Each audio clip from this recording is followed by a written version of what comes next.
Video yang memperlihatkan sejumlah warga mengangkat paksa mobil berwarna merah viral di media sosial. Kejadian itu tepatnya terjadi di kawasan perbelanjaan Pusat Grosir Solo.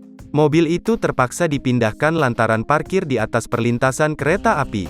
Dan pada saat kejadian, kereta api Batara Kresna rute Wonogiri Solo hendak melintas di jalur tersebut.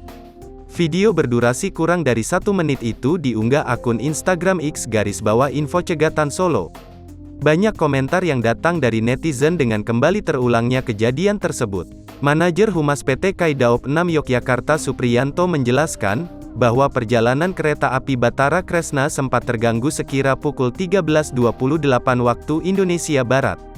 Bahwa pada pukul 13.28 waktu Indonesia Barat terima info dari masinis 637, Batara Kresna, bahwa di KM 1+700 petak Jalan Solo Kota, Purwosari terdapat mobil parkir tidak preipal jalur K, urai Supriyanto, Jumat, tanggal 4 Maret tahun 2022.